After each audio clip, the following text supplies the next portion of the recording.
Start. Mr. Vice Chairman, sir, for almost a little over 2 hours, we had the privilege of very valuable suggestions and views on this bill. I am extremely grateful to the members who have given very useful suggestions. Most of them have supported the various provisions attempted to have been brought about by this amendment.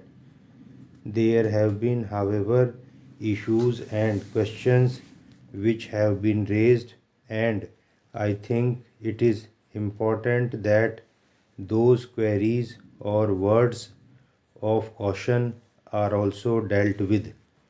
Let me in the first instance say that as far as television industry in India is concerned, it does not provide for any form of pre-censorship.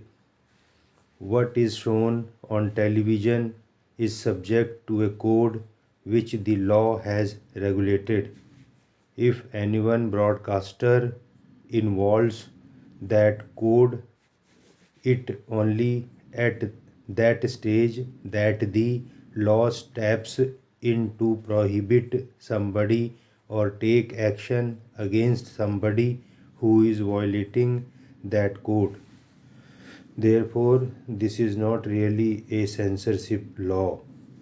We are laying down the norms on the basis of which this cable industry and channel industry is to be operated.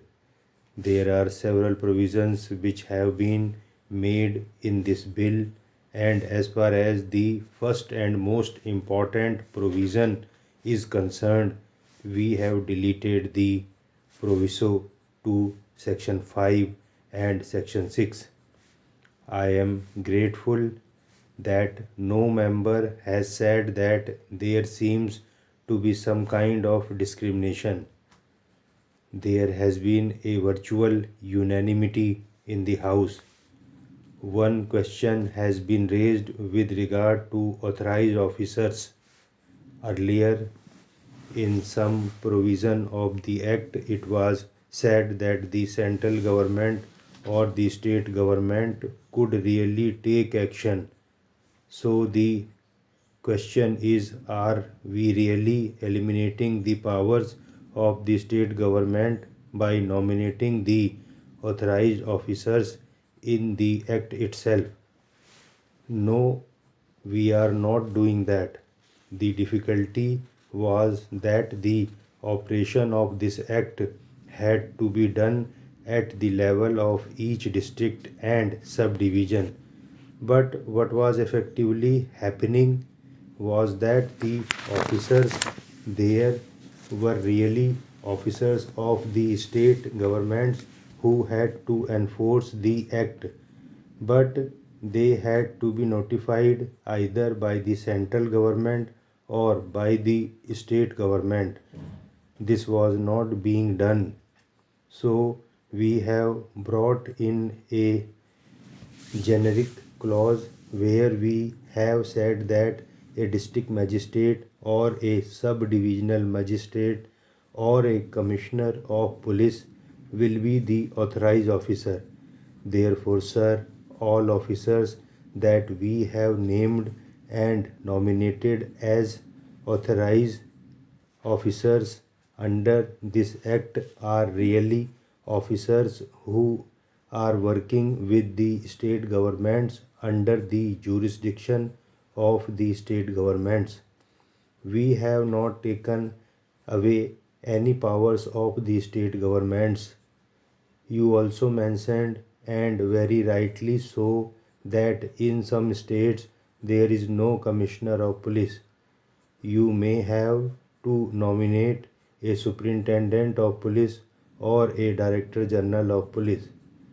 The amendment to the Act further says that we are entitled to notify in the official gazette such other names of designations of officers who will further be entitled to really put this act into operation, so that provision has also been kept as far as this act is concerned. So far as section 5 is concerned, with regard to the must carry clause, I must say, sir, that there is a history behind these must carry clauses. These must carry clauses are really there in a large number of jurisdictions in India and outside. Even in the original section 8, there was a must carry clause that two channels of Doordarshan must be carried. The rationale behind the must carry clause is that there are some channels which function in public interest. For instance, the object of Doordarshan is that it is to be a public service broadcaster. Then these are programs which the cable operators must really mandatorily show. In the last year or so, Doordarshan has succeeded in launching a number of satellite channels in regional languages. So, we have stated that two or three of these cable channels must necessarily be shown on the prime band. There are countries where there are children's channels, health channels, educational channels. Now a question was raised by several members. What about an educational channel?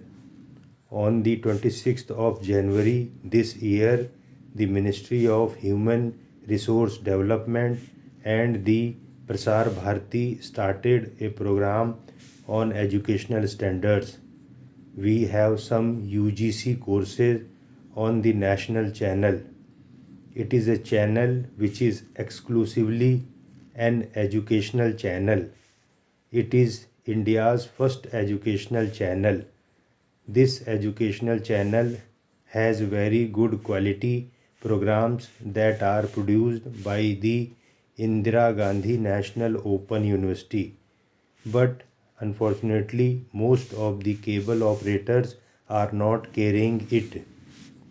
Therefore, with this regard to the educational channel, I think it would be better if it can be made mandatory, because there is a section of the population which needs this. We must encourage these channels. For instance, in the United States, the children's channel is mandatory channel. Each cable operator has to carry it because it caters to a segment of the audience which must receive the kind of program that it is entitled to. Then, sir, several other questions were also raised here. But I must come now to the issue raised by my honorable friend with regard to the amendments made to section 20 of this act. I must say that the fears which you have expressed are really not real, for the reason that we are in the 50th year of our republic, and amongst the provisions of the constitution which we have worked very well is Article 19 under the fundamental rights. Article 19 gives us the freedom of expression, and therefore somebody in print media or somebody in electronic media may use this freedom of expression really to voice what he wants to say.